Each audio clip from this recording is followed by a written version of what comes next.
پھر فرمایا وآیۃ لہم الارض المیتہ، ان لوگوں کے لیے بے جان زمین ایک نشانی ہے کہ زمین خشک سوکھی پڑی ہے، ہم نے اس کو زندگی بخشی. کس طرح کہ اس پہ جب بارش پڑتی ہے تو آپ نے دیکھا ہوگا کہ اگر آپ نے بیج نہ بھی ڈالے تو کتنی گھاس اور خضر و بوٹے اس میں نکل آتے ہیں، جس سے طرح طرح کے پھول اور رنگا رنگ کی چیزیں پھوٹ پڑتی ہیں.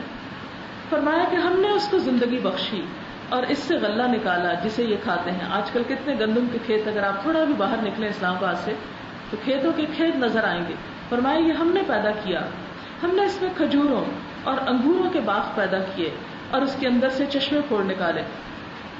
کبھی آپ کھجور کے درخت پہ لٹکتی ہوئی کھجوریں دیکھیں، یا اگر وہاں آپ کو اندازہ نہ ہو تو کھجور کھاتے ہوئے ضرور سوچیں کہ مٹی کے اندر کہاں سے یہ شکر آ جاتی ہے، یہ مٹھاس مٹی میں تو نہیں ہے، وہ کہاں سے سک کر لیتی. یا اگر آپ کہیں گے کہ جی سورج کی روشنی سے اس میں میٹھا بھر رہا ہے، تو سورج کی روشنی تو ہمیں کہیں میٹھا نظر نہیں آتا، ان ریز کے اندر تو کوئی میٹھا نہیں بھرا ہوا. کون انجیکٹ کرتا ہے اس کے اندر وہ میٹھا؟ اور پھر اس میں پوٹیشیم، کیلشیم، بے شمار اس کے اندر ایسے اجزاء ہیں کہ انسان حیران ہو جاتا ہے کتنی خاص تناسب کے ساتھ کس نے وہ سب کچھ اس کے اندر ڈالا. پھر اسی طرح انگور، اسی زمین پہ انگور اگتا ہے لیکن ذائقہ مختلف، اس کی شکل اور صورت مختلف، اس کے اندر رس مختلف، اور انگوروں میں بھی بے شمار قسمیں. تو یہاں پر اسی کی طرف توجہ دلائی گئی کہ دیکھو کیسے کیسے باغات ہم نے لگائے. وَفَجَّرْنَا فِيهَا مِنَ الْعُيُونِ، اسی زمین سے ہم نے چشمے پھوڑ نکالے. لِيَأْكُلُوا مِن ثَمَرِهِ، تاکہ یہ زمین کی پیداوار سے کھائیں. وَمَا عَمِلَتْهُ أَيْدِيهِمْ، اور جو ان کے ہاتھوں نے بنایا. فَلَا يَشْكُرُونَ، شکر نہیں ادا کریں گے. اللہ تعالیٰ یہ نہیں کہتے کہ مت کھاؤ، دین یہ نہیں سکھاتا کہ ان چیزوں کو استعمال نہ کرو، وہ تو یہ سکھا رہا ہے کہ اس کو ایز اٹ از بھی کھا سکتے ہو اور اپنے ہاتھوں سے اس کو تبدیل کر کے بھی اپنی مرضی اور ٹیسٹ کے مطابق ملا جلا کر کھا سکتے ہو. لیکن کرنے کا کام کیا ہے؟ شکر ادا کرنا. تو یہ مت بھولو کہ جس نے تمہیں دیا ہے اس کا بھی تم پر کوئی حق ہے، اس کا کریڈٹ اپنے پہ مت لو. یہ مت کہو یہ جو گرین ریولوشن ہے یہ ہمارے ایگریکلچرل سائنس کا نتیجہ ہے. نہیں، یہ اللہ کی قدرت ہے. انسان کی کوشش ضرور ہے، لیکن جب تک اللہ تعالیٰ اس کے اندر وہ سب کچھ نہیں ڈالتا تو انسان کچھ بھی نہیں کر سکتا. سبحان الذی خلق الازواج کلھا، پاک ہے وہ جس نے ہر چیز میں جوڑے پیدا کیے. اور یہ بات بھی آپ کو معلوم ہوگی کہ اس وقت یہ بات ثابت ہو چکی ہے کہ پیر صرف انسانوں یا جانوروں میں نہیں بلکہ ہر چیز کے اندر موجود ہے. یعنی پتھروں کے اندر، پہاڑوں کے اندر، پانی کے اندر، موسموں کے اندر، ہر چیز کے اندر. حتیٰ کہ ایک ایٹم جو ہے وہ بھی نیوٹرون اور پروٹون سے مل کر بنتا ہے، سنگل ایک چیز نہیں ہے. آج ہی میں کلاس میں پڑھا رہی تھی کہ ذرے سے چھوٹی چیز، تو پہلے تو انسان کہتے تھے نا ذرے کی ڈیفینیشن جو آپ نے کتابوں میں پڑھی ہوگی ایک ایٹم کی، وہ کیا ہے؟ چھوٹے سے چھوٹی چیز. لیکن اب ذرے کو بھی توڑ دیا گیا اور اس سے بہت بڑی چیز نکلی. تو یہ قرآن کی وہ حقیقتیں ہیں جن کے 1400 سال پہلے اشارات ہمیں ملتے ہیں اور آج ہم ان کی حقیقت تک کسی حد تک جا پہنچے. اب 1400 سال پہلے نبی صلی اللہ علیہ وسلم کو تو نہیں پتا تھا کہ ہر چیز میں جوڑے موجود ہیں. وہ تو کسی یونیورسٹی کے پروفیسر نہیں تھے اور کسی سائنٹیفک آرگنائزیشن کے ساتھ وابستہ نہیں تھے. ان کے پاس جو سورس تھا علم کا وہ اللہ کی ذات تھی اور وحی کا طریقہ تھا.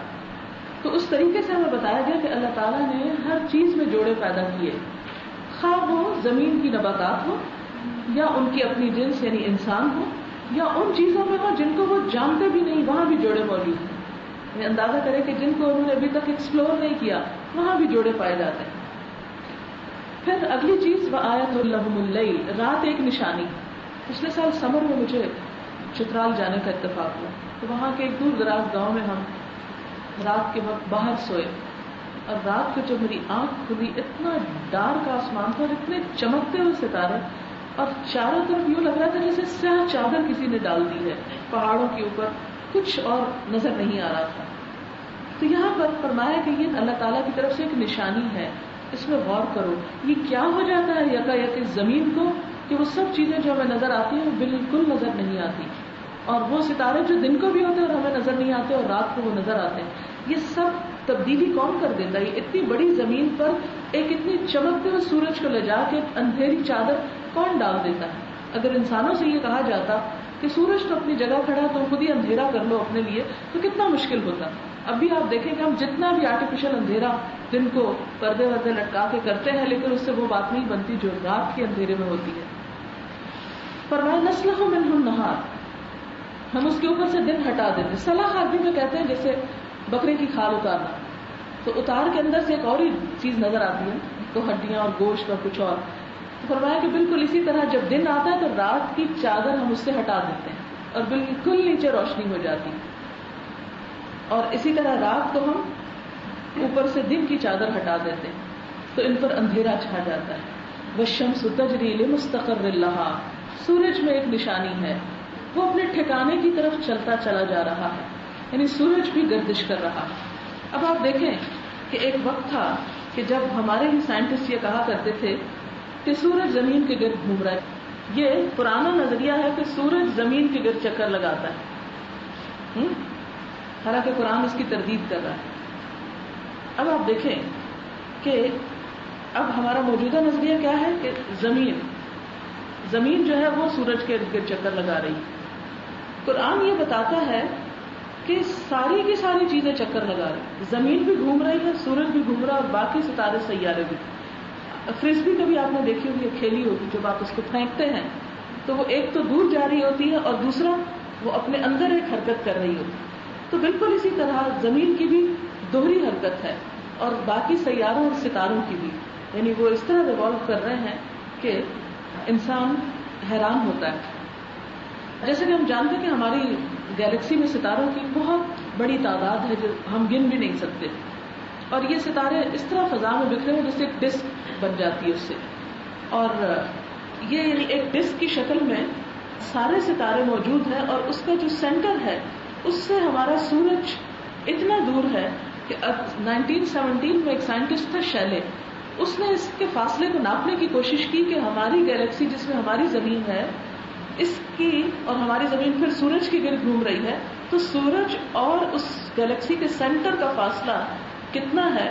تو پتا چلا کہ یہ 10 کلو پارسک. 10 کلو پارسک کس طرح لکھا جائے گا کہ 2 کا ہندسہ لکھ کے آگے 17 صفر لگا دیں اور گنے اس کو، یعنی 2 لکھ کے 17 ٹائمز 0 0 0 0 0. اتنا دور ہے صرف سینٹر سے ہمارا سورج، اور سورج تک ہمارا فاصلہ کئی لاکھ میل دور ہے، اور زمین سے کئی لاکھ گنا سورج بڑا ہے. اب آپ خود سوچیں کہ ہم کہاں بیٹھے ہیں، کس زمین پر ہیں، کیا حیثیت ہے ہماری. سیٹرڈے کو ہم نے اپنے ہاں ایک لیکچر رکھا ہوا تھا ڈاکٹر انعام الرحمان کا. یہ نیوکلیر سائنٹسٹ ہیں، اب ریٹائر ہو گئے ہیں. انہوں نے بہت خوبصورت طریقے سے کچھ چیزیں وہ دکھائی ہیں اپنے اس پہ اوور ہیڈ پروجیکٹر پہ، اور کچھ تصویروں کے ساتھ بتانے کی کوشش کی کہ ہماری گیلیکسی کے اندر انسان کی حیثیت کیا بنتی ہے. اتنے ستاروں سیاروں میں پہلے آپ دیکھیں کہ زمین کیا ہے، اور زمین کے اوپر پھر کتنے شہر ہیں. کبھی آپ یہاں سے لاہور جانے لگے تو سوچتے ہیں کہ ختم کب ہوگا فاصلہ، زمین ہے کہ ختم ہونے کو نہیں آتی. وہاں سے اگر آپ کوئٹہ چل پڑے تو پھر اور دیکھیں کہ کیا ہوتا ہے. کتنی یعنی تکلیف دہ ہے نا کہ ہم اپنے ہی ملک میں ایک شہر سے دوسرے شہر جانے میں پریشان ہو جاتے ہیں کہ زمین ختم نہیں ہو رہی.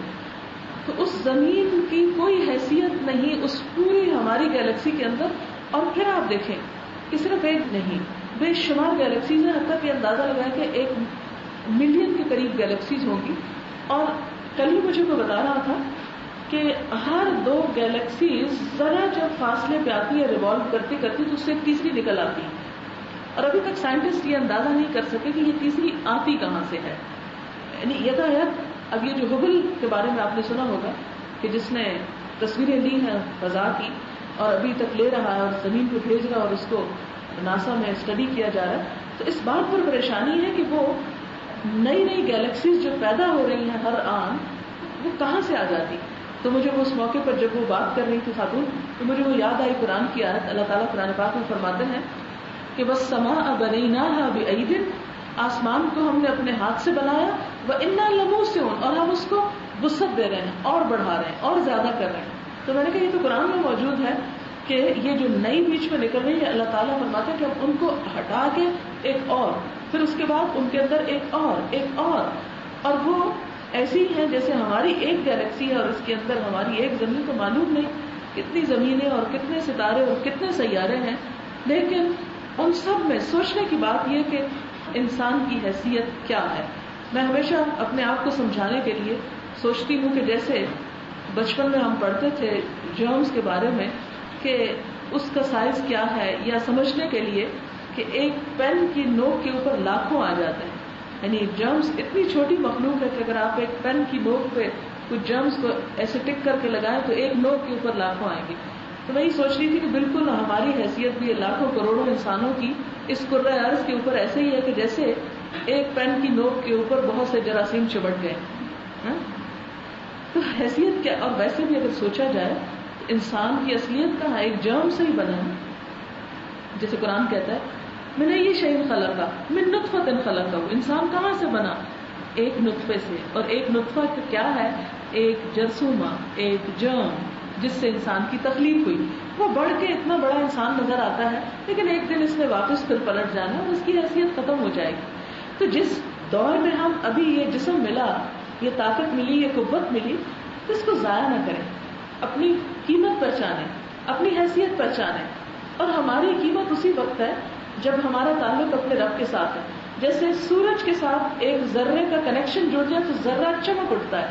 دیکھا ہوگا آپ نے، کبھی آپ ریت کے ذروں کو دیکھیں کہ ایک ذرے میں اتنی تیز لائٹ پیدا ہو جاتی ہے اور آپ کی پوری آنکھ کے اندر وہ جا رہا ہوتا ہے، اس کی ریز جاری ہوتی. لیکن کب؟ جب وہ سورج کے ساتھ اس کا لنک بنتا ہے. تو بالکل اسی طرح ہم ایک ذرہ، ایک جراثیم ہی صحیح، لیکن جب ایک انسان کا اپنے رب، اپنے خالق کے ساتھ ایک تعلق بنتا ہے تو وہ چمک اٹھتا ہے اور اس کی ایک ویلیو ہو جاتی. لیکن اگر وہ اس کے ساتھ تعلق نہیں رکھتا اور اپنے تکبر میں اپنے آپ کو بڑی شے سمجھتا ہے کہ مجھے اس رب کی ضرورت نہیں، تو پھر وہ ان باقی ذرات کی طرح حقیر اور بیکار ہو جاتا ہے کہ جس کو کوئی پوچھنے والا نہیں. پھر فرمایا ذالک تقدیر العزیز العلیم، یہ زبردست رب کا ایک اندازہ ہے. اور آپ دیکھیں کہ کس طرح ہماری زمین جو ہے وہ سورج کے گرد گھوم رہی ہے. یہ ایک سال میں ایک چکر مکمل ہوتا ہے کہ کل فی فلک یسبحون، یہ ان کا آربٹ ہے، مدار ہے جس میں یہ گھوم رہے ہیں. سورج اپنی جگہ گھوم رہا ہے، والشمس تجری، سورج بھی چل رہا ہے اور زمین اس کے گرد گھوم رہی ہے، اور ستارے اور سیارے. اور اتنی زبردست ان سب چیزوں کی حرکت ہے کہ کہتے ہیں کہ بعض اوقات ایک گیلیکسی دوسرے کے اندر سے گزر جاتی اور ایک بھی چیز دوسرے سے نہیں ٹکراتی. اسی کو کہا یہ رب العالمین کا حساب ہے. ایسا زبردست میتھمیٹکس ہے کہ ایک ذرے کا بھی فرق نہیں پڑتا، کوئی چیز دوسرے سے ٹکراتی نہیں. ہم تو اگر 2 برتن بھی رکھ دیں تو ٹکرائے بغیر ہم سے کام نہیں چلتا، لیکن اللہ تعالیٰ کا اندازہ ایسا ہے کہ کوئی چیز کسی چیز سے ٹکرا نہیں رہی. کیا اندازہ ہوگا اس کا. تو پچھلے دنوں میں آپ نے پڑھا ہوگا کہ جرمنی میں ایک مقابلہ ہو رہا تھا ایئر شو. اس میں کچھ جہاز آپس میں شدید ٹکرا گئے. صرف چند لمحوں کے فرق سے ایک جہاز اپنے وقت سے ذرا سا لیٹ ہو گیا، جس کی وجہ سے باقی سارے اس کے ساتھ آ کے ٹکرائے اور آگ برسنے لگی زمین کے اوپر. آپ کو سوچیں کہ ایک لمبا عرصہ اس کی تیاری کی گئی تھی اور ٹائم کا وہ اندازہ کیا گیا تھا، لیکن اس کے باوجود جب شو ہوا لاکھوں لوگ بیٹھے ہوئے تھے کہ چند لمحوں کے فرق نے سب کو کریش کر دیا. تو انسان کا حال تو یہ ہے کہ اتنی ترقی کے باوجود ابھی تک اس کی ٹائم کاؤنٹنگ جو ہے وہ درست نہیں ہے. لیکن اس کے برعکس اللہ تعالیٰ کا اندازہ دیکھیں تو مجھے حیرت ہوتی ہے کہ انسان اپنی آنکھ سے سب کچھ بیٹھا دیکھ رہا ہے، پھر بھی اس رب کو نہیں مانتا. معلوم نہیں کیا چیز اس کی آنکھوں کے آگے پردہ بن کے چھائی ہوئی ہے. پھر چاند کی مثال دی گئی، والقمر قدرناہ منازل، ہم نے اس کی منزلیں طے کر دی. اور منزل کیا کہ ہر روز اس کی ایک نئی شکل، ایک نیا انداز. حتی عاد کالعرجون القدیم، یہاں تک کہ کھجور کی سوکھی شاخ کی طرح وہ باریک سا رہ جاتا ہے. سورج کے بس میں یہ نہیں کہ وہ چاند کو جا پکڑے، نہیں، ہر ایک بندھا ہوا اپنی اپنی جگہ پر، ایک دوسرے کے اوپر زیادتی نہیں کر سکتا. اور نہ رات دن سے آگے گزر سکتی، رات کو دن کے بعد ہی آنا پڑتا ہے. سب ایک ایک فلک میں تیر رہے ہیں، یعنی جتنے ستارے سیارے ہیں ان سب کو تیرنے سے تشبیہ دی گئی کہ کسی چیز کے اوپر جمے نہیں. پہلے زمانے میں یہ کہا جاتا تھا نا ستارے شاید آسمان کے اوپر ٹکے ہوئے یا زمین کہیں رکھی ہوئی ہے. نہ زمین کہیں رکھی ہوئی ہے اور نہ ستارے کہیں جڑے ہوئے ہیں. یہ سارے قرآن کیا بتاتا ہے؟ سب تیر رہے ہیں. اور یہ 1400 سال پہلے بات بتائی گئی. اس سے آپ اندازہ لگائیں کہ قرآن میں وہ بہت سارے سائنٹیفک حقائق آلریڈی موجود ہیں جو آج ہم بہت ساری ریسرچ کے بعد جس چیز پر جا پہنچے. اس لیے آج بھی اگر کوئی نظریہ قرآن سے ٹکرائے تو اس نظریے کو تو ریجیکٹ کیا جا سکتا ہے, قرآن کو نہیں, کیونکہ سائنس کے نظریات تو روز بدلتے ہیں. قرآن کے جو نظریات ہیں وہ پرماننٹ ہیں, کیونکہ اللہ کی طرف سے ان میں کسی غلطی کا امکان نہیں. ہم پہلے ہی مرحلے پہ کہہ دیتے ہیں ذالک الکتاب لا ریب فیہ ھدی للمتقین. پھر فرمایا ان کے لیے یہ بھی ایک نشانی ہے کہ ہم نے ان کی نسل کو بھری ہوئی کشتی میں سوار کر دیا, حضرت نوح علیہ السلام کے زمانے میں جو ہوا. پھر ان کے لیے ویسی ہی کشتیاں پیدا کی جن پہ یہ سوار ہوتے ہیں. ہم چاہیں تو ان کو غرق کر دیں, کوئی ان کی فریاد سننے والا نہ ہو, کہ عین سمندر کے بیچ میں ان کو ڈبوئیں تو کوئی انہیں پوچھے بھی نہ آ کے, اور کسی طرح یہ بچائے نہ جا سکیں. بس ہماری رحمت ہے جو انہیں پار لگاتی. ہر دفعہ جہاز پہ بیٹھ کے خیال آتا ہے کہ پتہ نہیں اب یہ صحیح سلامت اترتا ہے یا نہیں. اللہ تعالیٰ فرماتے ہیں یہ ہماری رحمت سے اترتا ہے, ہم چاہیں تو پار نہ لگائیں. ایک وقت خاص تک زندگی سے فائدہ اٹھانے کا ان کو موقع دیتے ہیں. ان لوگوں سے جب کہا جاتا ہے بچو اس انجام سے جو تمہارے آگے آ رہا ہے, یعنی اپنی آخرت کی فکر کرو, اور جو تمہارے پیچھے گزر چکا یعنی پچھلی قوموں کی شکل میں شاید کہ تم پر رحم کیا جائے, تو یہ سنی انسنی کر دیتے ہیں, غور و فکر ہی نہیں کرتے. ان کے سامنے ان کے رب کی آیات میں سے جو آیت بھی آتی ہے اس کی طرف توجہ ہی نہیں کرتے. اور جب ان سے کہا جاتا ہے کہ اللہ نے جو رزق تمہیں دیا ہے اس میں سے کچھ اللہ کے راستے میں بھی دو, تو جن لوگوں نے کفر کیا ہے وہ ایمان لانے والوں کو جواب دیتے ہیں کیا ہم ان کو کھلائیں جنہیں اللہ چاہتا تو خود کھلا دیتا, تم تو بالکل ہی بہک گئے. یعنی اللہ کے راستے میں کسی غریب کو نہیں دینے کا کیا بہانہ ڈھونڈ لیتے ہیں کہ اللہ کی مخلوق ہے وہ خود دے دیتا, ہم کیوں دیں. تو بعض اوقات آپ دیکھیں گے کہ انسان اپنی لاجک سے بڑے خوبصورت الفاظ سے اپنے غلط کام کو بڑا خوبصورت سمجھتا ہے, لیکن اس طرح کرنے سے کبھی کوئی غلطی اچھائی میں نہیں بدل سکتی. یہ لوگ کہتے ہیں یہ قیامت کی دھمکی کب پوری ہوگی, یہ روز مولوی ڈراتے رہتے ہیں قیامت آئے گی قیامت آئے گی, کب آنی ہے یہ بتاؤ اگر تم سچے ہو. دراصل یہ جس چیز کی راہ تک رہے ہیں بس وہ ایک دھماکہ ہے جو یکایک عین اس حالت میں انہیں دھر لے گا جب یہ اپنے دنیا کے معاملات میں جھگڑ رہے ہوں گے. اس وقت یہ وصیت بھی نہ کر سکیں گے اور نہ اپنے گھروں کو واپس جا سکیں گے. پھر ایک سور پھونکا جائے گا اور یکایک یہ اپنے رب کے حضور پیش ہونے کے لیے قبروں سے نکل پڑیں گے. پیچھے بات ہوئی نا کہ ہم ان کو زندہ کریں گے, فرمایا اس طرح زندہ کریں گے جیسے زمین پہ بارش پڑتی ہے اور زمین سبزہ اگاتی ہے, بالکل اسی طرح کیا ہوگا, سور پھونکیں گے اور سور کی آواز پانی کی طرح ان کے اوپر پڑے گی جا کے, اور جس طرح سبزہ اگتا تو یہ زمین سے قبروں سے اگ کر دوبارہ زندہ ہو جائیں گے. گھبرا کر کہیں گے یہ ہمیں کس نے ہماری خوابگاہ سے اٹھا کھڑا کیا, یہ وہی چیز ہے جس کا رحمان نے وعدہ کیا تھا اور رسولوں کی بات سچی تھی. پھر ایک ہی زور کی آواز ہوگی اور سب کے سب ہمارے سامنے حاضر کر دیے جائیں. یعنی پہلے سور کے اوپر سب اٹھ کھڑے ہوں گے اور بھاگ رہے ہوں گے, اور دوسرے سور کے اوپر سب اللہ کے پاس آ کے کھڑے ہو جائیں. یہاں پر ایک لفظ ینسلون استعمال ہوا, نسل کا مطلب ہوتا ہے اوپر سے نیچے آنا. یہ لفظ کیوں آیا؟ جب کوئی چیز اوپر سے نیچے آتی ہے تو تیزی سے آتی ہے. فرمایا کہ جب سور پھونکا جائے گا اور ان کو اللہ کے سامنے بلایا جائے گا تو کوئی شخص ڈھیلی چال بھی نہیں چل سکے گا, ایسے بھاگے گا جیسے کوئی اوپر سے نیچے اتر کر آ رہا ہو, یعنی تیزی کے ساتھ اپنے رب کے حضور جا کھڑے ہوں گے. آج کسی پر ذرہ برابر ظلم نہ کیا جائے گا اور تمہیں ویسا ہی بدلہ دیا جائے گا جیسے تم عمل کرتے رہے ہو. آج جنتی لوگ مزے کرنے میں مشغول ہیں, وہ اور ان کی بیویاں گھنے سایوں میں مسندوں پر تکیے لگائے ہوئے ہر قسم کی لذیذ چیزیں کھانے پینے کو وہاں ان کے لیے موجود ہیں. جو کچھ وہ طلب کریں ان کے لیے حاضر ہے, اور رب رحیم کی طرف سے ان کو سلام کہا گیا ہے. یعنی بیٹھے ہیں سب آرام کر رہے ہیں, کھا پی رہے ہیں, بات چیت کر رہے ہیں, اور اتنے میں میسج آتا ہے کہ اللہ تعالیٰ نے سلام بھیجا ہے. اس سے ان کی خوشی اور بڑھ جائے گی. اور اے مجرموں آج تم چھٹ کر الگ ہو جاؤ, آج تم جنت والوں کے ساتھ نہیں چلے جاؤ گے. بعض لوگ کہتے ہیں نا کہ اچھا ہم تمہارا پلو پکڑ کے آگے نکل جائیں گے. فرمایا نہیں, پیچھے ہٹ جاؤ. آدم کے بچوں, کیا میں نے تم کو ہدایت نہ کی تھی کہ شیطان کی بات نہ مانو؟ وہ تمہارا کھلا دشمن ہے اور میری ہی بندگی کرو, یہ سیدھا راستہ ہے.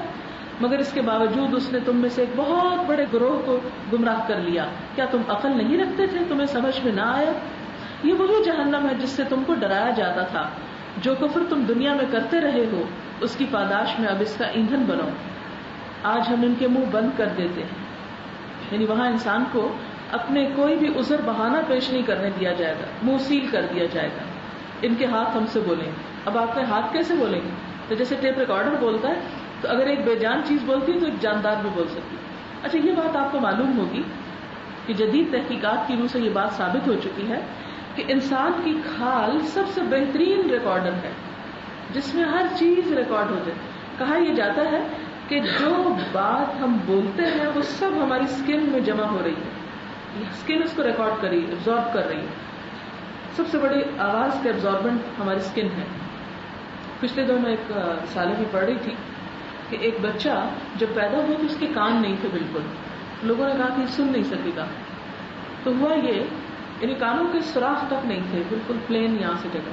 ہوا یہ کہ اس کی اسکن کے اندر ایسی قوت موجود تھی کہ وہ اس کی آواز کو سمجھ لیتا تھا. خصوصاً جب وہ منہ کھولتا تھا تو وہ زیادہ تیزی کے ساتھ آواز سنتا تھا. کانوں کے نہ ہونے کے باوجود اس کے سینسز کام کر رہے. تو یہ بات بھی اب جدید تحقیق سے ثابت ہوگی کہ انسان جو کچھ بولتا ہے اسکن میں اس کے جمع ہو رہا ہے. اور سائنسدان اس چیز کی کوشش میں ہے کہ اس اسکن کو بلوا لیا جائے. دنیا میں ہی شاید کسی اگلی صدی میں یہ چیز سامنے آ جائے کہ وہ اسکن بول پڑے. فتشہد ارجلہم, اور ان کے پاؤں گواہی دیں گے کہ یہ کہاں کہاں گئے تھے. بما کانوا یکسبون, جو کچھ وہ کرتے رہے. ہم چاہیں تو ان کی آنکھیں موند دیں, یعنی آنکھیں بند کر دیں, پھر یہ راستے پہ دیکھیں تو کہاں سے انہیں راستہ نظر آئے گا. ہم چاہیں تو انہیں ان کی جگہ پر ہی مسخ کر کے رکھ دیں. مسخ کرنے کا مطلب کیا, ان کی شکل بگاڑ دیں اور یہ نہ آگے چل سکے نہ پیچھے پلٹ سکے. یعنی یہ مت سوچیں انسان جو کچھ کر رہا ہے اسے کوئی دیکھنے والا نہیں, یا اس کو کوئی پوچھنے والا نہیں, یا اس کو کوئی پکڑنے والا نہیں. اللہ تعالیٰ ہر کام پر پوری طرح قادر ہے, لیکن یہ ہماری رحمت ہے کہ ہم ان کو دنیا میں فوراً نہیں پکڑتے اور اچھے یا برے کام کرنے کا ایک وقت دے رہے ہیں. پھر فرمایا جس شخص کو ہم لمبی عمر دیتے ہیں اس کی ساخت کو ہی ہم الٹ دیتے ہیں. یعنی جس طرح انسان کے مست ہونے کی بات ہے تو بڑھاپا ایک چھوٹی سی مثال ہے کہ ایک خوبصورت انسان کس طرح اس کی شکل بدل جاتی ہے. باوجود کوشش کے انسان اپنے آپ کو کنٹرول نہیں کر سکتا. اپنے فیس ایکسپریشن جو ہے, ہم نے دیکھا ہوگا کہ جو لوگ بہت تند مزاج ہوتے ہیں بڑھاپے میں ان کے چہرے کے اوپر وہ سارے نشان آ جاتے ہیں. ان کے ماتھے کے اوپر, ان کی آنکھوں کے پاس, ان کے ناک کے اوپر, وہ سب چیزیں دنیا میں ہی ان کے فیس کے اوپر ریکارڈ ہوتی ہوئی نظر آتی ہیں. جو خوش اخلاق لوگ ہوتے ہیں ان کے چہرے پہ پرماننٹ مسکراہٹ بڑھاپے میں آ جاتی ہے. تو بڑھاپے کی فوراً بات اس لیے کی گئی کہ انسان مست ہونے کی مثال بڑھاپے کی عمر سے پہچان لے. کیا یہ حالات دیکھ کر انہیں عقل نہیں آتی؟ ہم نے اس نبی کو شعر نہیں سکھایا. اب یہ تھا کہ جب وہ نہیں مانتے تھے تو ٹالنے کے لیے کہتے تھے بس یہ ایک شعر و شاعری ہے, دل بہلانے کا کلام ہے اور کچھ نہیں. فرمایا نہیں, یہ شاعری نہیں. شاعری اس کو زیب بھی نہیں دیتی. یہ تو ایک نصیحت ہے, صاف پڑھی جانے والی کتاب ہے تاکہ ہر اس شخص کو خبردار کر دے جو زندہ ہو اور انکار کرنے والوں پر حجت قائم ہو جائے. کیا یہ لوگ دیکھتے نہیں کہ ہم نے اپنے ہاتھوں کی بنائی ہوئی چیزوں میں سے ان کے لیے مویشی پیدا کیے, یعنی جانور. مویشی گائے, بھیڑ, بکری وغیرہ کو کہا جاتا ہے. اب یہ ان کے مالک ہیں. ہم نے انہیں اس طرح ان کے بس میں کر دیا ہے کہ ان میں سے کسی پر یہ سوار ہوتے ہیں, کسی کا یہ گوشت کھاتے ہیں, اور ان کے اندر ان کے لیے طرح طرح کے فوائد اور مشروبات ہیں. اب دیکھیں, کبھی آپ نے غور کیا کہ بھینس کو اللہ تعالیٰ نے ہاتھ تو دیا مگر زمین پر اس کے ہاتھ ٹکا دیے. اگر اس کے ہاتھ سیدھے کھڑے ہوتے یا وہ ہماری طرح موو کر سکتی ہوتی تو آپ دیکھیں کیا بھیانک نقشہ ہوتا ہے. تھوڑی دیر کے سوچیں کہ گائے اور بھینس سیدھی ہو کے چل رہی تو ہم ڈر کے مارے وہ شاید پکڑ ہی لیتی کسی وقت. تو یہی اللہ تعالیٰ فرمانے کہ دیکھا نہیں, انہوں نے کبھی غور نہیں کیا کہ کس طرح ہم نے ان کو ایسی شکل میں پیدا کیا کہ ان کو ان کا کنٹرول حاصل ہے, وہ ان کے اوپر کنٹرول نہیں کر رہے. پھر کیا یہ شکر گزار نہیں ہوتے کہ اللہ نے ان کے فائدے کی چیزیں ان کے کنٹرول میں رکھی. یہ سب کچھ ہوتے ہوئے انہوں نے اللہ کے سوا دوسرے خدا بنا لیے اور یہ امید رکھتے ہیں کہ ان کی مدد کی جائے گی. وہ ان کی کوئی مدد نہیں کر سکتے, بلکہ یہ لوگ الٹے ان کے لیے حاضر باش لشکر بنے ہوئے ہیں کہ دوسرے بتوں کو خدا مانتے ہیں یا ان میں کرامت سمجھتے ہیں. تو دیکھیں کہ بت انسان اپنے ہاتھ سے بناتا ہے, اپنے ہاتھ سے رکھتا ہے, پھر ان کو صاف ستھرا کرتا ہے, سجاتا ہے, ان کو پھول پہناتے ہیں. اگر ان کو صاف نہ کرے تو انتہائی میلا ہو جائے. یہاں پر فرمایا کہ یہ جو بت جن کو یہ اپنا خدا سمجھتے ہیں وہ تو اپنے لیے بھی کچھ نہیں کر سکتے, یہ خود ان کی خدمت کرتے ہیں اور پھر ان کے آگے ہاتھ جوڑتے ہیں. کیا ان کی عقل کو ہو گیا؟ اچھا, جو باتیں یہ بنا رہے ہیں وہ تمہیں غمگین نہ کریں, ان کی چھپی اور کھلی سب باتوں کو ہم جانتے ہیں. کیا انسان دیکھتا نہیں کہ ہم نے اسے نطفے سے پیدا کیا, یعنی سپرم سے, پھر وہ صحیح جھگڑالو بن کر کھڑا ہو گیا, یعنی ہمارے ہی خلاف باتیں بناتا ہے اور ہم پہ مثالیں چسپاں کرتا ہے. یعنی مخلوق ہونے کا تقاضا یہ تھا کہ عاجزی کرتا, اور وہ کیا کر رہا ہے؟ تکبر, اور اپنی پیدائش کو بھول جاتا ہے کہ کس طرح وہ دنیا میں آیا, کس حالت میں. یعنی پیدائش کا وقت آپ میں سے شاید کسی نے نہ دیکھا ہو, جب بچہ کوئی پیدا ہو رہا ہوتا ہے کیا چپکا ہوتا ہے اس کے جسم کے اوپر اور کس طرح وہ منہ کے بل نیچے آ رہا ہوتا ہے. کہ اگر اس کو کوئی پکڑے نا تو زمین پہ ہی جا پڑے.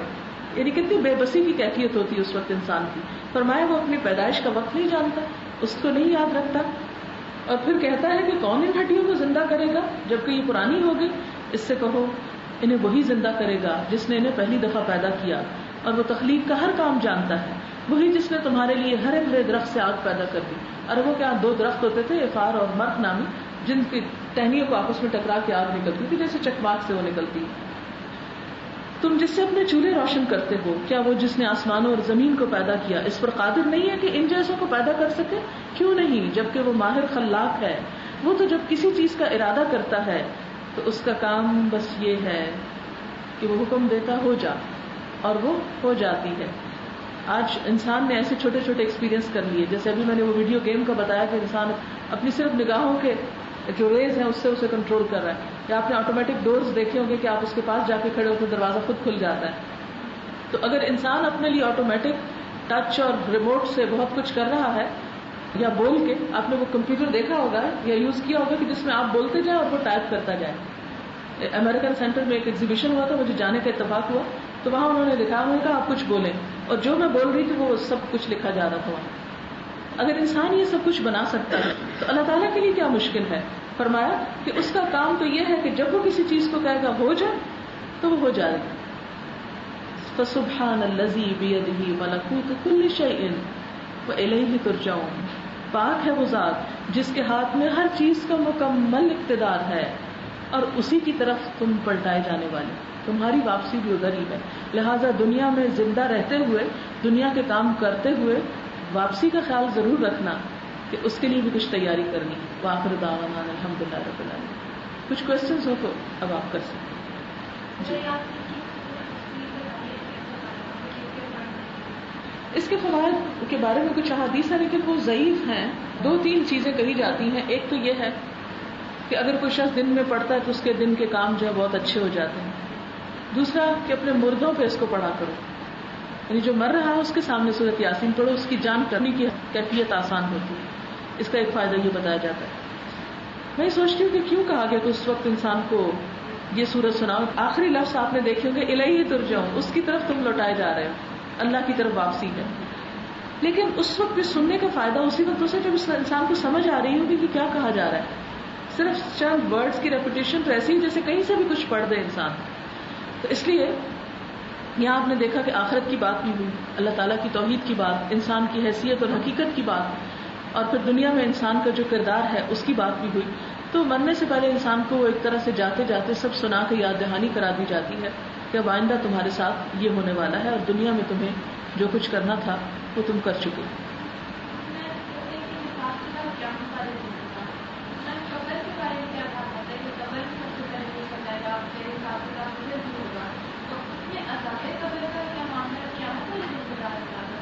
ٹھیک ہے, ایسا ہے کہ عذاب قبر ایسا ہی ہے کہ جیسے کسی بھی مجرم کو جیل بھیجنے سے پہلے حوالات میں بند کیا جاتا ہے اور اس سے سوال جواب کیے جاتے ہیں, انویسٹیگیشن کی جاتی, اور بعض اوقات اس کی پٹائی بھی کی جاتی یا سختی کی جاتی. تو یہ ایک انٹرم پیریڈ ہے کہ اصل مقام پر پہنچنے سے پہلے درمیان کی جگہ, مثلا آپ کو لاہور جانا ہے تو کچھ لوگ آپ میں سے بائی ایئر جائیں گے, کچھ بائی ٹرین, اور ہو سکتا ہے کہ کچھ لوگوں کو ایک ٹوٹی پھوٹی بس میسر آئے کہ جس میں وہ دھکے کھاتے ہوئے کئی گھنٹوں کے بعد پہنچے. اب بالکل اسی طرح جو قبر کی جگہ ہے وہ درمیان کا ایک حصہ ہے. جیسے جس کے اعمالوں کے جتنے پیسے کوئی لے کر آئے گا عمل کے, ویسا ہی اس کو وہ بیچ کا حصہ, ایک طرح سے وہ بھی ایک سفر کی ایک حالت ہے, جیسے ویٹنگ روم میں آپ بیٹھے ہوئے, وہ آپ کو میسر آئے گا. جن لوگوں کے بہت اچھے کام ہوں گے, وی آئی پیز ہوں گے, ان کے لیے بہت خوبصورت ویٹنگ روم ہے, اور جن لوگوں نے غلط کام کیے ہوں گے ان کے لیے وہ ویٹنگ روم بھی ایک مصیبت اور تکلیف کی جگہ بن جائے گا. اس کی دلیل ہمیں قرآن سے بھی ملتی ہے اور حدیث سے تو بہت وضاحت کے ساتھ پتہ چلتا ہے. قرآن میں سورۃ المؤمن, یہ جو سورۃ یاسین ہے اس میں بھی ایک مومن شخص کا ذکر ہے, تو ایک اور سورت ہے المؤمن, اس میں آیت آتی ہے آیت 44-45, وہ اگر آپ گھر جا کے دوبارہ دیکھ لیں تو اس میں آل فرعون کے بارے میں آتا ہے کہ آل فرعون کو صبح شام آگ پر پیش کیا جاتا ہے. وحاق بآل فرعون سوء العذاب النار یعرضون علیہا بکرۃ وعشیا ویوم تقوم الساعۃ ادخلوا آل فرعون اشد العذاب. اس آیت کا مطلب کیا ہے کہ آل فرعون صبح شام آگ پہ پیش کیے جا رہے ہیں اس وقت، حالانکہ وہ پانی میں غرق ہوئے تھے، پانی میں گئے تھے. قبر ان کی ایسا سچ وہ نہیں جیسے ایک قبر کا تصور ہمارے ذہن میں ہے، لیکن اس کے باوجود انہیں صبح شام آگ پہ پیش کیا جاتا ہے. نبی صلی اللہ علیہ وسلم جب معراج پہ تشریف لے گئے تو آپ نے دیکھا کہ لوگوں کا گروہ کہیں جا رہا ہے، تو آپ کو بتایا گیا یہ آل فرعون ہے جو آگ کی طرف جا رہی ہے، یعنی ان کی روحیں جو ہیں وہ ایک طرح سے اب بھی آگ کا مزہ چکھ رہی ہیں. اور یوم تقوم الساعۃ، جس دن قیامت کا دن ہوگا تو حکم ہوگا ادخلوا آل فرعون، داخل کرو آل فرعون کو اشد العذاب، زیادہ شدید عذاب. تو اصل عذاب وہاں شروع ہوگا، لیکن اس ویٹنگ روم میں بھی تکلیفوں کا ذکر ملتا ہے، یہاں تک کہ آگ کا اور جلانے کا اور جلنے کا. تو بہت سے لوگ کہتے ہیں کہ جی قبر کھودے تو ہم نے تو آج تک کوئی آگ اس میں نہیں دیکھی. تو بات یہ ہے کہ مائکرو ویو میں جیسے ریز کے ساتھ جلایا جاتا ہے، اگر آپ ایک چکن روسٹ کریں تو بعض اوقات اگر آپ نکالنا بھول جائیں تو بالکل ہڈیاں تک اس کی جل جاتی ہیں اندر سے. تو کوئی وہاں آگ تو نہیں ہوتی، تو کیا جلا رہا ہے؟ ریز ہے. تو اللہ تعالیٰ کی کائنات میں کس چیز کی کمی ہے کہ وہ کسی کو سزا دینے کے لیے کیا طریقہ اختیار کرتا ہے. پھر یہ ہے کہ روح کہاں ہے، اس کے اندر ہے یا باہر ہے؟ ہڈیاں تو گھل جاتی ہیں، مٹی ہو جاتی ہیں، تو روح جہاں پر ہے. تو بالکل ایسے ہے کہ جیسے ہمیں یہ مشکل نظر آتا ہے کہ روح دور ہوتے ہوئے بھی جسم کے ساتھ لنکڈ ہو، تو یہ ہے کہ جیسے سورج دور ہے مگر اس کی دھوپ یہاں پڑ رہی، تو اسی طرح اگر ہماری روح کہیں اور بھی ہے تو قبر میں جو جسم ہے خواہ وہ مٹی ہے، اس کے لنک اس روح کے ساتھ موجود ہے. اس لیے صحیح عقیدہ اس کے بارے میں یہ ہے کہ یہ عذاب جسم اور روح دونوں پر ہوتا ہے. محسوس کس طرح ہوتا ہے انسان دنیا میں اس کا ایکسپیرینس نہیں کر سکتا. لیکن چونکہ ایک چیز قرآن میں بھی آ گئی ہے اور احادیث میں متواتر ہوتا ہے کہ بہت زیادہ احادیث اس کے بارے میں ملتی ہیں، تو ہم اس کو جھٹلا نہیں سکتے. اور ہمارا ویسے بھی اللہ تعالیٰ سے ایک وعدہ ہے یؤمنون بالغیب، کہ وہ غیب پر ایمان لاتے ہیں. تو غیب کا ایمان جو ہے یہ اس بات کا تقاضا کرتا ہے کہ ہم آخرت کے بارے میں وہ باتیں جو ہماری عقل میں نہیں بھی آتی ان کو مان لیں.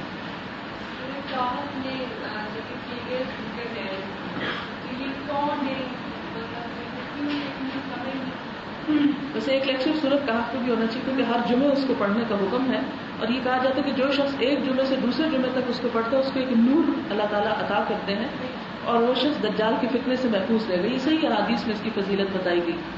اس میں یہ واقعہ آتا ہے سورۃ کہف میں. ذوالقرنین ایک بہت عادل بادشاہ تھا، اور کہا یہ جاتا ہے کہ اس کے سینگ بھی تھے. اب یہ تاریخی روایت ہے، قرآن میں یہ نہیں کہا گیا، لیکن ایک اور روایت کے مطابق یہ ہے کہ وہ ایسا کیپ یا کراؤن پہنتا تھا جس میں سینگ بھی لگے ہوئے تھے. تو ایک بادشاہ سائرس یا خورس، اس کے بارے میں کہا جاتا ہے کہ یہ وہ بادشاہ تھا. کہتے ہیں کہ اس کو اللہ تعالیٰ نے بے پناہ قوت دے رکھی، تو اس نے پوری زمین کو مسخر کر دیا تھا. وہاں یہ واقعہ ملتا ہے کہ وہ زمین کے ایک حصے میں پہنچا اور ایسی قوم دیکھی اس نے جا کے کہ جو کوئی بات نہیں سمجھتی تھی، اور ان کے سر پہ کوئی سایہ نہیں تھا، درخت نہیں تھا، بالکل جانوروں کی طرح رہ رہے. تو ان کی اس نے مدد کی. پھر چلتے چلتے زمین کے دوسرے اینڈ پہ جا پہنچا، وہاں پر کچھ لوگوں کی مدد کی. لیکن قرآن میں جو بتایا گیا وہ یہ ہے، یعنی یہ سارا واقعہ بتا کے کہ وہ زمین کے ایک طرف گیا، پھر دوسری طرف پہنچا، پھر اس نے ایک بہت بڑی دیوار بنائی یاجوج ماجوج کے شر سے بچنے کے لیے. تو یہ سارے اس کے کارنامے بتا کے اس سے لوگوں نے کہا کہ تم اس کا معاوضہ لو، تو کہا نہیں، میں نے تو یہ اپنے رب کی خاطر کیا. تو بتانا یہ مقصود ہے کہ اتنا طاقتور بادشاہ جس کے پاس اتنے اختیارات تھے کہ اس دور میں بھی کئی ہزار سال پہلے زمین کے ایک حصے سے دوسرے پہ پہنچ رہا ہے، وہ کہتا ہے ھذا رحمت من ربی، یہ میرے رب کی رحمت ہے. اور وہ اللہ اور آخرت اور رسول سب کو مانتا تھا. تو اس میں عام انسانوں کو ایک سبق دیا گیا ہے کہ انسان سب کچھ ہوتے ہوئے دنیا کی طاقت اور وسائل بھی اپنے رب کو نہ بھولے.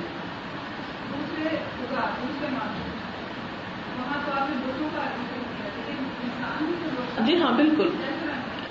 بت جو ہیں وہ بسا اوقات صرف پتھر یا لکڑی کے نہیں ہوتے. قرآن پاک میں شیطان کو بھی معبود کہا گیا ہے، جیسے سورۃ یاسین میں بھی ہے، چونکہ وقت کم رہ گیا تھا تو میں نے پھر اس میں بہت وہ نہیں کیا. اللہ تعالیٰ فرماتے ہیں لا تعبدوا الشیطان، شیطان کی عبادت نہ کرو. تو انسان شیطان کی کوئی نماز تو نہیں پڑھتا یا اس کے آگے جس طرح تو نہیں جھکتا، پھر کیا عبادت ہے اس کی؟ تو اس میں یہ ہے کہ ہر وہ چیز جس کی انسان بات مانے وہ اس کا الہ بن جاتی. مثلا قرآن پاک میں فرمایا کہ افرأیت من اتخذ الہہ ہواہ، کیا تم نے دیکھا اس شخص کو جس نے اپنی خواہش نفس کو اپنا الہ بنا رکھا، اپنے دل کی خواہش کو اپنا الہ بنا رکھا. تو حدیث میں آتا ہے کہ بدترین معبود جس کی دنیا میں پیروی کی جاتی انسان کی اپنی خواہش ہے، اپنا نفس ہے، اپنا دل ہے. تو ہر وہ چیز جس کی انسان بات مانتا ہے وہ ایک طرح سے اس کا الہ ہو جاتا ہے. اگر وہ اللہ کے مقابلے میں اس کی بات مان رہا ہے تو یہ شرک ہو جائے گا. اور ایک اور جگہ جہاں پہ لوگ جو سمجھتے ہیں کہ انسان مدد کرتا ہے. جی ہاں، یہ ایک اور ہمارے یہاں کانسیپٹ پایا جاتا ہے کہ انسانوں سے ہم مدد مانگتے ہیں. مثلا ہمارے آپ نے دیکھا تو اسٹیکر لکھے ہوتے ہیں یا رسول اللہ مدد. یہ پڑھا کبھی آپ نے؟ کلیئر لکھا ہوتا ہے یا رسول اللہ مدد. سورۃ یونس میں آتا ہے، اللہ تعالیٰ کو قرآن پاک میں فرماتے ہیں قل لا املک لنفسی ضرا ولا نفعا. نبی صلی اللہ علیہ وسلم کو حکم ہے کہ آپ کہہ دیجئے کہ میں اپنی ذات کے لیے کسی نفع نقصان کا مالک نہیں. نبی صلی اللہ علیہ وسلم کو کہا جا رہا ہے میں اپنے لیے فائدے نقصان کا مالک نہیں. جب نبی صلی اللہ علیہ وسلم اپنے فائدے نقصان کے مالک نہیں تو کسی اور کے نفع نقصان کے مالک کیسے ہو سکتے ہیں؟ تو پھر ایسے باتیں لکھنا یا کہنا ایک بالکل عجیب بات نظر آتی ہے. الصلاۃ کا مطلب ہوتا ہے نماز، اور آج کل ہم جگہ جگہ دوشی لکھا ہوا دیکھتے ہیں الصلاۃ والسلام علیک یا رسول اللہ. یہ بھی ہمارا خود ساختہ ورژن ہے درود شریف کا. جو قرآن پاک میں ہمیں حکم دیا گیا وہ یہ ہے کہ ہمیں یوں کہنا چاہیے کہ اے اللہ آپ رحمتیں اور سلامتی بھیجے نبی صلی اللہ علیہ وسلم پر. اللہم صلی علی محمد وعلی آل محمد. ایک تو یہ بات اس میں کہ یہ ایک خود ساختہ بات ہے اور اس طرح درود شریف پڑھنے کا ہمیں کہیں نہیں سکھایا گیا. دوسری بات یہ کہ صلاۃ کا جو لفظ ہے عربی زبان میں پریئر کے معنی میں بھی استعمال ہوتا ہے. اسی لیے ہم دیکھتے ہیں کہ انگریزی میں نماز کو پریئر کہتے ہیں، اردو میں نماز کہتے ہیں اور انگریزی میں پریئر کہتے ہیں اور عربی میں صلاۃ کہتے ہیں. صلاۃ کا ایک اور معنی نماز کے علاوہ رحمتیں بھی ہے. تو اس کا مطلب یہ ہوتا ہے کہ اللہ کی سلامتی اور رحمتیں وہ نبی صلی اللہ علیہ وسلم پر ہوں. تو صلاۃ یہاں سلامتی کے علاوہ دعا کے معنی میں ہے. صلاۃ یہاں ہماری نماز کے معنی میں نہیں ہے. جی ہاں، بہترین طریقہ جو درود شریف پڑھنے کا ہے اللہم صلی علی محمد وعلی آل محمد. اگر چھوٹا پڑھنا تو اتنا بھی کافی، صلی اللہ علیہ وسلم کافی. بہت ساری چیزیں نظر نہیں آتی. اس وقت کیا آکسیجن نظر آ رہی ہے ہم کو؟ آکسیجن نظر نہیں آتی ہے نا، اس کا وجود ہے لیکن نظر نہیں آتی. اگر میرے ہاتھ پہ کوئی آپ کے ہاتھ پہ جرمز لگے ہو تو نظر نہیں آتے لیکن وہ ہیں. تو اس طرح کچھ ایسی چیزیں ہمیں بتائی گئی ہیں جو نظر نہیں آتی لیکن چونکہ ہمیں بتائی گئی ہیں اور وہ نکلیں گی، آئیں گی سامنے.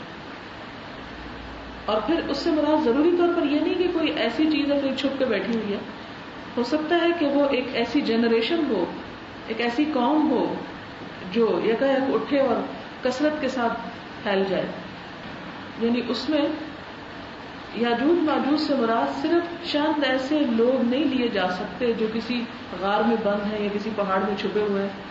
اس سے مراد کوئی بھی قوم ہو سکتی ہے جس کے اندر اس عین وقت میں وہ کوالٹیز آ جائیں جو یاجوج ماجوج کی بتائی گئی ہیں. ٹھیک ہے. کچھ روایات آتی ہیں امام مہدی کے بارے میں، لیکن یہ ہے کہ وہ حضرت عیسیٰ نہیں ہے، وہ الگ چیز ہے. مطلب یہ کہ امام کا اصل میں مطلب ہوتا ہے لیڈر، اور مہدی کا مطلب ہوتا ہے ہدایت دینے والا. مطلب یہ کہ لوگوں کو گائیڈ کرنے والا ایک لیڈر ہوگا. تو کیا فرق پڑتا ہے؟ کوئی ہوگا آ جائے گا، بس ٹھیک ہے، لوگوں کو بتایا گا، لوگ اس کے پیچھے چل پڑیں گے.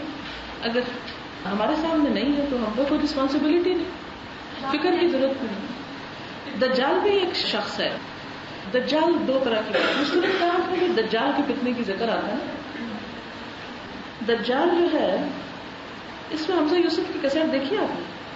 نہیں، بہت زبردست ہے حمزہ یوسف کی. ایک ہے دجال کا فتنہ اور ایک ہے خود دجال. کچھ دجال کے فتنے کی علامات ہیں اور ایک دجال ہے اس کی ایک آنکھ جو ہے وہ ایک آنکھ سے دیکھتا ہوگا لیکن اتنا پاورفل ہوگا کہ وہ لوگوں کو طرح طرح کی سزائیں دے گا اور کہے گا کہ مجھے مانو. مثلا یہ کہے گا کہ مجھے اگر تم مانو گے تو میں تمہیں کھانا دوں گا. دنیا کے وسائل میں کنٹرول کر لے گا. یہ بڑی بات ہے کہ دنیا کے ریسورسز کو اپنے کنٹرول میں لے لے گا اور جس کو چاہے گا دے گا، جس کو چاہے گا نہیں دے گا. جو اس کو مانے گا اس کو دے گا، جو مانے گا وہ تو کافر ہو جائے گا، اور جو اس کو نہیں مانے گا یہاں تک حدیث میں آتا ہے کہ اس کو پکڑ کے 2 ٹکڑوں میں کر دے گا اور پھر اس کو جوڑ دے گا. اتنا شدید اس کے فتنوں کا آتا ہے ذکر.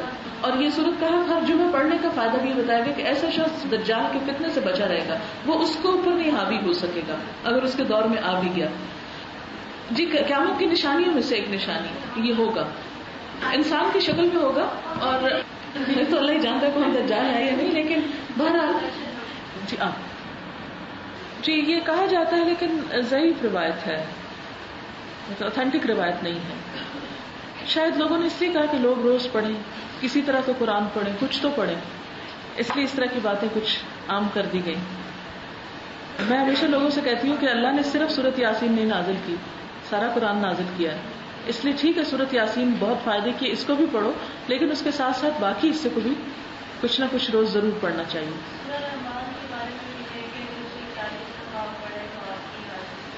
یہ لوگوں کے تجربات ہیں، نبی صلی اللہ علیہ وسلم نے نہیں فرمایا، لوگوں کے تجربات ہیں.